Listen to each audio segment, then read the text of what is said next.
오늘 첫 번째 말씀 마태복음 2장 13절에서 18절 말씀입니다. 함께 말씀 읽겠습니다. 그들이 떠난 후에 주의 사자가 요셉에게 현몽하여 이르되 헤롯이 아기를 찾아 죽이려 하니 일어나 아기와 그의 어머니를 데리고 애굽으로 피하여 내가 내게 이르기까지 거기 있으라 하시니 요셉이 일어나서 밤에 아기와 그의 어머니를 데리고 애굽으로 떠나가 헤롯이 죽기까지 거기 있었으니 이는 주께서 선지자를 통하여 말씀하신 바 애굽으로부터 내 아들을 불렀다 함을 이루려 하심이라. 이에 헤롯이 박사들에게 속은 줄 알고 심히 노하여 사람을 보내어 베들레헴과 그 모든 지경항에 있는 산의 아이를 박사들에게 자세히 알아본 그때를 기준하여 2살부터 그 아래로 다 죽이니, 이에 선지자 예레미야를 통하여 말씀하신 바 라마에서 슬퍼하며 크게 통곡하는 소리가 들리니 라헬이 그 자식을 위하여 애곡하는 것이라. 그가 자식이 없으므로 위로받기를 거절하였도다 함을 이루어졌느니라. 아멘.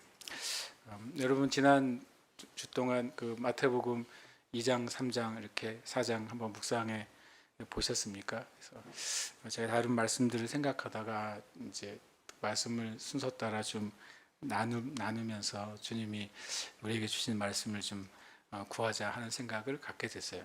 전에 제가 마태복음 2장 13절 18절을 읽을 때 굉장히 어떻게 보면 이 말씀과 상관없이, 말씀의 내용과 상관없이 큰 그 인사이트를 하나 얻었어요. 영감을 하나 얻었어요. 그것이 뭐냐면 신약의 구약 인용법이에요. 이건 제가 만든 말이에요. 특별히 마태복음에서는 이 일은 구약의 어떤 말씀이 이루어진 것이다 라는 표현이 마태복음에 가장 많이 나옵니다. 왜냐하면 마태가 마태복음을 쓴 첫 번째 대상을 유대인들이 구약에서 예언하신 메시아가 바로 예수 그리스도가 구약에서 예언된 메시아라는 사실을 너무 알려주고 싶어 했기 때문에 유대인들이 이 마태복음을 읽는 것을 통해서 구약에 있는 예언이 예수님의 삶에서 이렇게 성취됐구나라는 사실을 정말 알려주고 싶은 거죠. 그래서 마태복음은 다른 복음서보다 훨씬 더 많이 이 일은 구약의 이런 내용이 성취된 것이다라는 표현을 계속 말하고 있어요. 마태는요. 그것을 통해서 구약의 성취가 예수 그리스도를 통해 나타났다는 사실을 말씀하고 있죠. 그러니까 자연스럽게 마태는 마태복음에서 구약에 있는 성경 구절들을 자주 인용하게 돼요. 그래서 구약에 익숙한 유대인들이 볼 때는 깜짝깜짝 놀라게 되는 거죠. 구약의 이 말씀이 이렇게 성취된 거야 라고 깨닫게 되는 것이죠. 그러나 구약을 아는 유대인들이 할지라도 말씀에 대한 이 신약의 구약 인용법을 이해하지 못하면 어떻게 여기다 이걸 갖다 붙여 이렇게 되는 거예요. 그래 그런 거 있잖아요. 여기다 말을 갖다가 붙였는데, 만약에 논문을 쓰는데 황당한 내용을 갖다 붙여놓고 이게 이 논문의 주제하고 같다고 주장을 하면 그 논문을 아는 사람들은 아니 이게 아무 상관없는 말을 갖다 붙여, 그리고 이건 아마 인정받을 수 없는 논문이 되잖아요. 근데 실은 이 마태복음은 그런 차원으로 보면 인정받을 수 없는 인용이 계속 나타나요. 우리가 생각하는 뭔가를 인용한다고 할 때 첫 번째 뭐가 맞아야 돼요? 내가 지금 말하라는 주제와 인용하려는 주제가 맞아야 될 거 아니에요. 같은 주제여야 되죠. 엉뚱한 주제를 인용해 놓으면 너는 말이 안 된다 그럴 거 아니에요. 두 번째로는 내가 인용하려는 주제가 지금 내가 말하려고 하는 맥락하고 같아야 될 거 아니에요. 의미가 같아야 돼요. 주제가 같아야 되고 의미가 같아야 됩니다.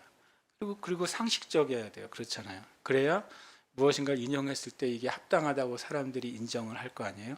그런데 신약의 구약 인용법은 제가 말한 것처럼 논리적인 면에서 굉장히 엉뚱합니다.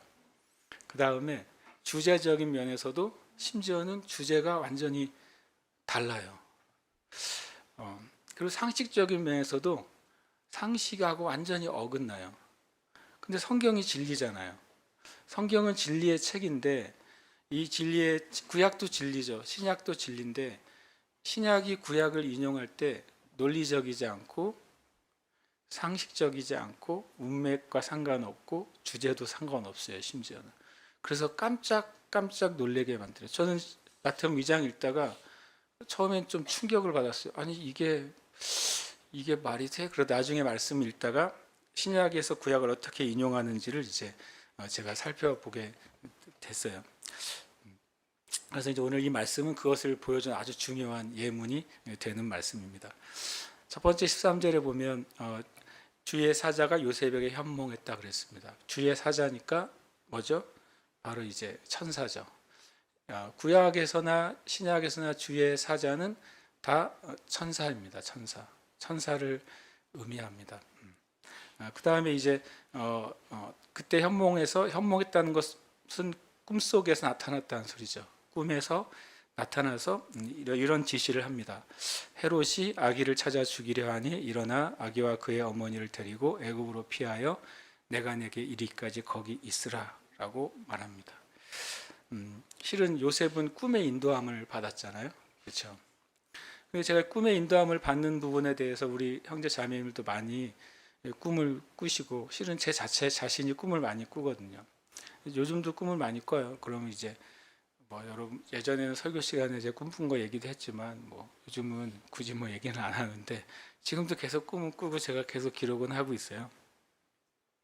그런데 이제 이런 질문이 나올 수 있죠. 구약에서는 꿈의 인도함이 꽤 많이 있었어요. 그리고 마태복음에도 꿈의 인도하심이 많이 있었어요. 그런데 이거는 성령님이 오시기 전이잖아요. 그렇죠? 성령님이 임하시기 전이니까 성령께서 하나님께서 이 꿈을 통해서 많이 말씀하시고 인도하신 일들이 많이 나타나요. 그러면 신약의 성도들도 꿈의 인도함을 받는 것이 합당하냐라는 질문을 우리가 해야 돼요. 그냥 우리가 꿈을 꾸면 어떤 거는 그냥 개꿈 같고 어떤 거는 심상치 않은 꿈 같아 라고 우리가 생각할 수 있잖아요. 그러면 어떤 근거로 우리가 꿈의 인도함을 받거나 꿈을 통해 하나님 말씀하실 수 있는지를 말하려면 어떤 근거가 있어야 돼요? 성경의 근거가 있어야죠. 그런데 만약에 꿈을 통해서 인도함을 받는 것이 구약에만 나오고 신약에는 나오지 않는다. 그러면 어떻게 돼요? 신약의 성도들이 꿈의 인도함을 받는다는 것은 잘못된 거예요.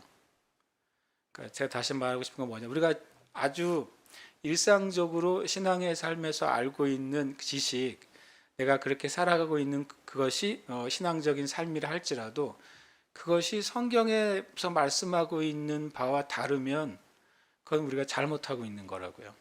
내가 아무리 은혜를 받아도 그냥 성경에 그 증거가 있으면 어떻게 할 수 있어요? 이제 그 부분을 우리가 인정하고 받아들일 수가 있는 거예요. 그래서 어떤 분은 정말로 이제 꿈의 인도함을 받는다라고 말을 하는데 그것이 틀릴 수도 있지만 또 맞기도 한 것도 있어요. 어떤 목사님이 저한테 이런 글을 쓴 적이 있어요. 그러니까 제 설교를 어떻게 꿈 얘기한 걸 들으셨나 봐요. 이렇게 했었어요.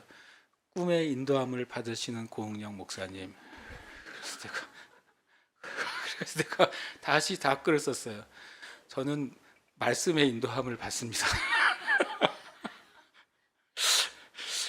그러니까 자칫 잘못하면 하나님이 꿈을 통해 말씀할 수 있다는 가능성은 열어둘 수 있지만 우리의 삶이 꿈의 인도함을 받는 삶은 아닌 거예요. 그런 의미에서 성경적인 어떤 근거가 우리가 필요하죠. 제가 봤을 때 현대 교회 성도들도 꿈의 인도함을 받을 수 있는가? 그 답을 찾으려면 신약의 경우를 살펴봐야 되겠죠. 신약의 글을 살펴본다면 서신서에는 그런 스토리가 중심이 되어 있지 않잖아요. 서신서는 주로 어떤 영적인 지식이 중심이 되어 있단 말이죠. 그러면 신약 가운데 성령님이 임한 다음에 어떤 스토리나 이야기가 나온 책은 사도행전이잖아요. 사도행전에 성령님이 임한 이후에 교회의 역사 가운데 꿈의 인도함을 받는 일을 찾아볼 수 있으면 그럼 우리도 요셉처럼 신약의 성도들도 꿈의 인도함에 대해서 우리가 진지하게 받아들일 수 있고 그 꿈의 인도함 가운데 하나님의 뜻을 살펴볼 수 있다라는 결론을 내릴 수 있겠죠. 그럼 이제 예를 들어서 제가 몇 가지만 말씀드리면 첫 번째로 예를 들어서 사도행전에서 하나님의 인도하심을 받는 그 방향이 여러 가지가 있어요. 첫 번째로는 성령 충만한 상태에서 많은 환상이 나타납니다. 스데반의 경우가 그랬죠. 스데반의 경우는 환상을 보게 되는데 한번 찾아보실까요? 사도행전 7장 55절.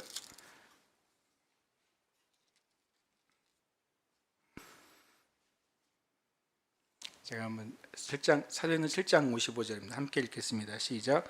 스데반이 성령 충만하여 하늘을 우러러 주목하여 하나님의 영광과 및 예수께서 하나님 우편에 서신 것을 보고. 스데반은 성령 충만한 상태에서 실은 영의 눈이 열려가지고 하늘의 영역을 보았어요. 근데 스데반만 그런 것이 아니라 아나니아 같은 경우도 성령 충만한 상태에서 하나님의 인도하심을 받습니다. 사도행전 9장 10절입니다. 몇 군데를 찾아볼 겁니다. 같이 한번 읽어볼까요? 9장 10절입니다. 시작. 그때 다메섹에 아나니아라는 제자가 있더니 주께서 환상 중에 불러 이르시되 아나니아야 하시거늘 대답하되 주여 내가 여기 있나이다.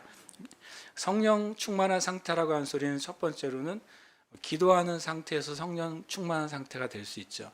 그때 환상이 열릴 수 있어요. 예배하는 상태에서 성령 충만한 상태가 될 수 있죠.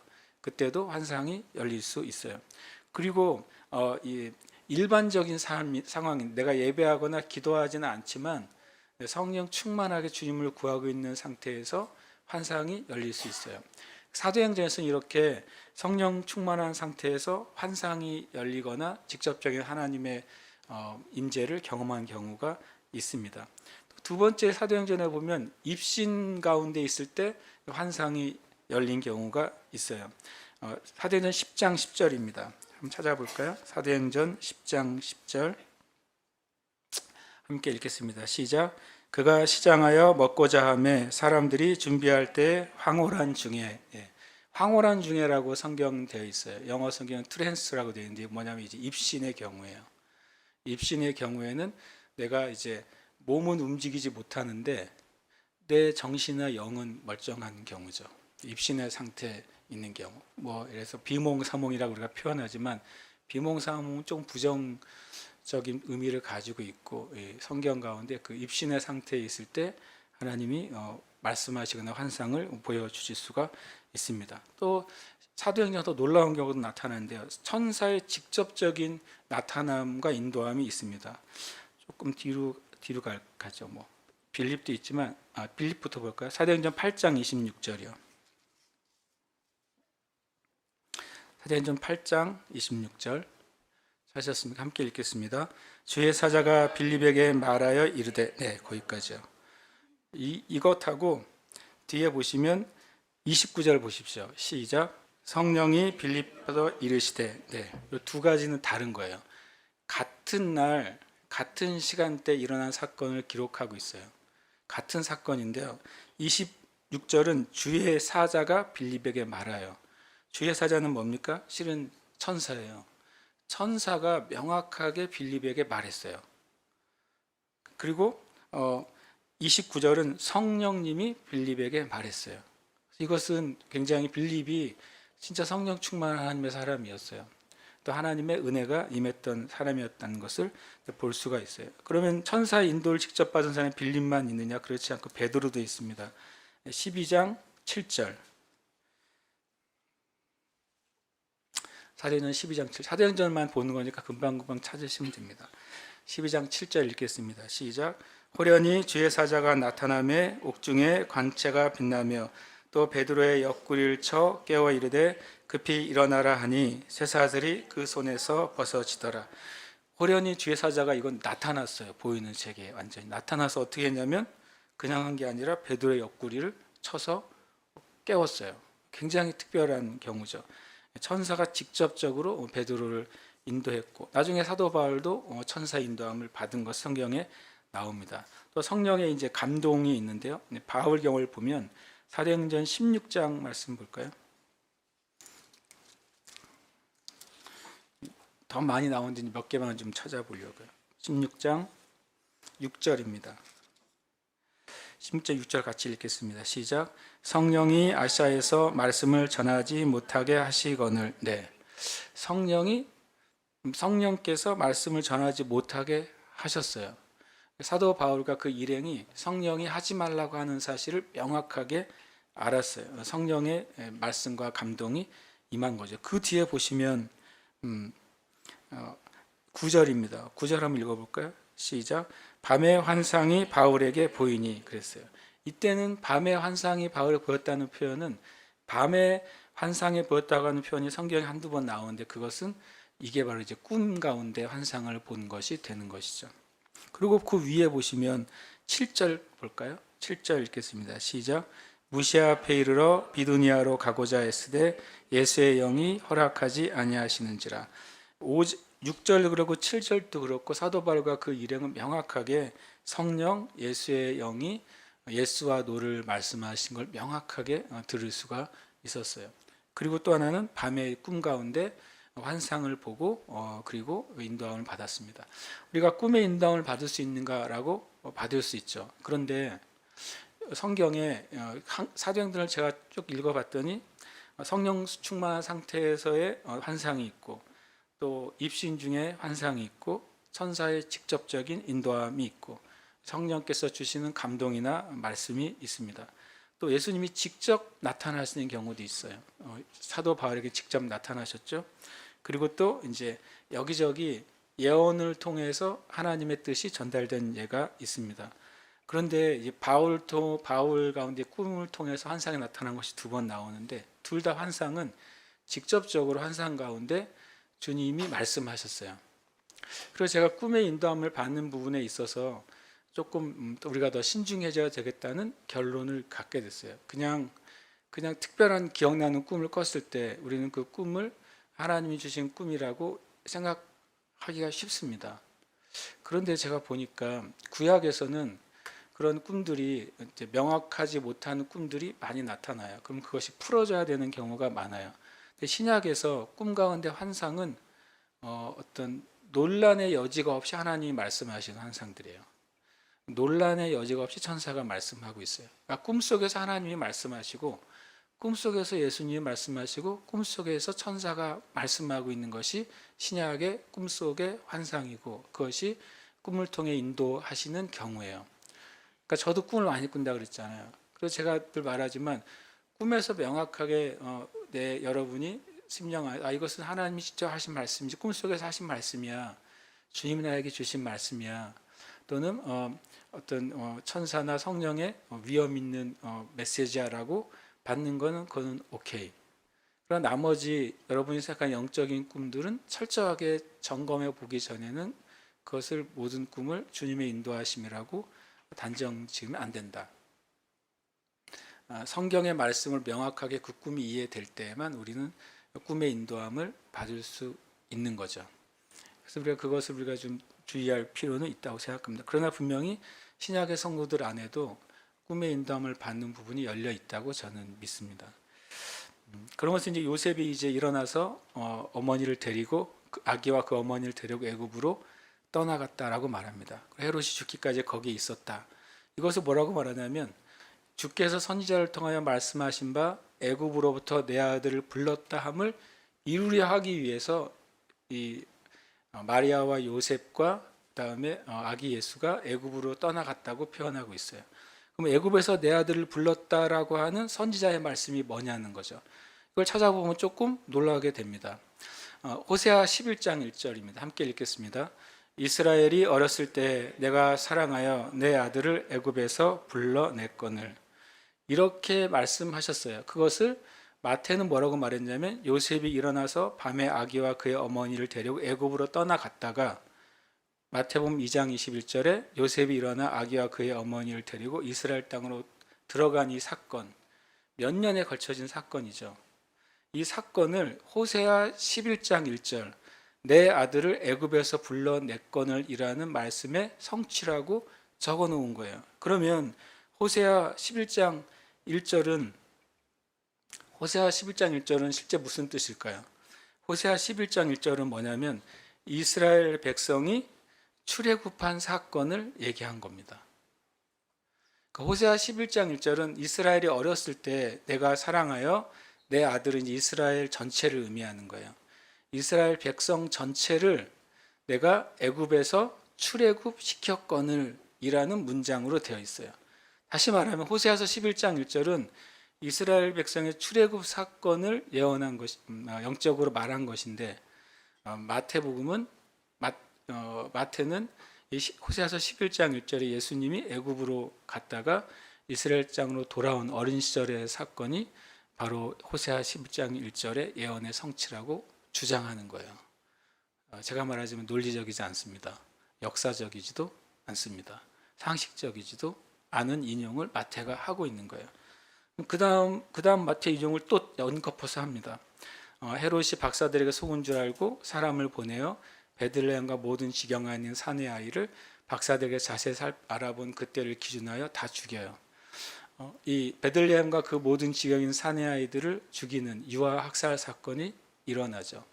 이것에 대해서 뭐라고 말하냐면 17절에 이에 선지자 예레미야를 통해 말씀하신 바 라마에서 슬퍼하며 크게 통곡하는 소리가 들리니 라헬이 그 자식을 위하여 애곡하는 것이라 그가 자식이 없으므로 위로받기를 거절하였도다 함을 이루신 사건이다라고 말해요. 예수님 때 일어난 유아 학살 사건이 예레미야를 통해 말씀하신 이 구절의 성취라고 마태는 주장을 하는 겁니다. 그러면 이 구절은 어디에 나와 있을까요? 바로 이제 말씀하신 바 말씀은 예레미야 31장 15절 말씀이에요. 라마에서 슬퍼하며 통곡하는 소리가 들리니 라헬이 그 자식 때문에 애곡하는 것이라 그가 자식이 없어져서 위로받기를 거절하였도다. 이 예레미야 31장 15절은 여기서 말하는 자식은 이스라엘 백성들을 의미합니다. 이스라엘 백성들이 이번 출애굽이 아니라 망하죠. 유대와 이스라엘이 망해서 유다 땅으로부터 예루살렘으로부터 베들레헴으로부터 어떻게 됩니까? 쫓겨나가죠. 쫓겨나가서 더 이상 예루살렘과 베들레헴에 이스라엘 백성이 살지 못하게 된 상황을 설명하고 있는 거예요. 그래서 이 라헬은 바로 이제 이스라엘의 어머니들을 의미하는 거죠. 더 이상 예루살렘과 베들레헴에 이스라엘 백성이 살지 못하게 된 거예요. 왜? 유다가 멸망해서 다 뿔뿔이 흩어져서 포로로 잡혀갔기 때문에. 그래서 슬피 울면서 주님 우리가 죄 때문에 망했습니다. 이것을 표현하고 있는 것이 예레미야 31장 15절이에요. 이게 예수님의 당시의 유아학살 사건과 역사적으로 안 맞습니다. 문맥적으로 안 맞습니다. 상식적으로 안 맞고 논리적으로 안 맞아요. 옛날에서 이거 읽다가 엄청 혼란을 겪었어요. 이걸 어떻게 내가 이해해야 되는지를 되게 고민했어요. 그런데 놀랍게도 예수님도 이런 인용을 수도 없이 하세요. 성경에 요한복음 6장 63절인가 거기 말하고 있죠. 내 말은 영이요 생명이다. 그러니까 주님의 말씀은 영이에요. 영이라고 하는 것은 영의 상태는 뭘 초월하죠? 시간을 초월하잖아요. 그죠? 시간을 초월하고 이 세상을 초월하죠. 그래서 성경의 말씀은 놀랍게도 하나님의 그 놀라운 지혜 안에서 논리를 초월해요. 이것은 비논리가 아니라 초논리가 되는 거예요. 비상식이 아니라 초상식이 되는 거예요. 그래서 하나님의 관점과 바로 하나님의 논리로 실은 성경이 인용이 되고 있어요. 신약에 있는 모든 구약의 인용은 다 이렇게 되어 있습니다. 모든. 만약에 그 중에 하나라도 논리적인 인용이 있다면 살펴봤는데 없어요. 논리적인 인용이 없어요. 놀랍죠. 성경이 그렇게 영적인 책이에요. 그래서 신약의 구약 인용법은 성경이 진짜 영적인 어떤 관점을 가지고 있는지를 굉장히 중요하게 보여주는 말씀이 됩니다. 왜 그런가? 그리고 왜 그것이 가능한가? 요한복음 16장 13절인데요. 이 말씀 읽고 우리가 함께 좀 기도하고 있습니다. 함께 읽겠습니다. 시작. 그러나 진리의 성령이 오시면 그가 너희를 모든 진리 가운데로 인도하시리니 그가 스스로 말하지 않고 오직 들은 것을 말하며 장래 일을 너희에게 알리시리라. 아멘. 진리라고 하는 것은 다시 말하지만 비논리나 비상식을 말하는 게 아니라 초논리와 초상식을 말하는 거예요. 여러분, 우리가 우리의 과학이나 논리로 하나님 설명할 수 있을까요? 없습니다.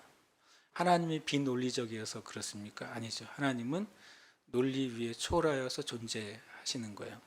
사람의 과학으로 하나님을 설명할 수 있습니까? 설명할 수가 없어요. 하나님이 비과학적인 존재여서가 아니라 하나님은 과학 위에 존재하시는 분이기 때문에 그렇습니다. 때로는 우리가 역사를 바라볼 때 역사학자들마다 관점이 다 다르잖아요. 똑같은 사건을 두고 역사학자들마다 다 다른 관점을 가져요. 근데 하나님은 어떤 분입니까? 역사 위에 초월하여 계시는 분이시죠. 우리가 성경을 볼 때 하나님과 같은 이 관점을 가질 때 성령님을 통해서 말씀이 깨달아지는 은혜가 있게 됩니다. 그래서 이 부분이 저와 여러분에게 더 열리게 되기를 축복합니다. 최소한 마태는 그게 열린 사람이에요. 마태 레이는 주님의 일생을 쓰면서 주님의 사역을 쓰면서 그거를 보게 됐어요. 주님의 사역이 구약의 어떤 말씀에 영의 말씀에 성취라는 사실을 깨닫게 된 거예요. 우리가 이 시간 기도할 때 주님 우리 안에 이 진리의 성령님을 통해서 깨닫는 마음을 부어주시옵소서. 또 지혜와 계시의 영이 우리에게 임하도록 한 번 더 우리 기도하시면서 계속해서 기도하고 또 기도의 자리를 함께 나아가도록 하겠습니다. 함께 기도하겠습니다. 할렐루야. 살아계신 주님, 주님 찬양합니다. 하나님, 주님의 말씀은 영입니다. 주의 말씀은 생명입니다. 주의 말씀은 진리입니다. 하나님, 우리로 말미암아 이 진리 안에 온전히 가도록 축복해 주시옵소서. 성령의 인도함을 받을 수 있도록 축복해 주시옵소서. 말씀을 깨닫는 눈과 귀를 열어 주시옵소서. 세상의 상식과 논리로 우리의 이성과 우리 모든 것으로만 성경을 보지 않게 하시고 이성을 깨닫게 하시고 상식을 깨닫게 하시고 진리를 깨닫게 하시는 그 은혜 안으로 들어가도록 역사해 주시옵소서. 보는 것 위에 보게 해주시고 듣는 것 위에 듣게 하시고 깨닫는 것 위에 깨닫는 은혜가 우리에게 부어 주시옵소서.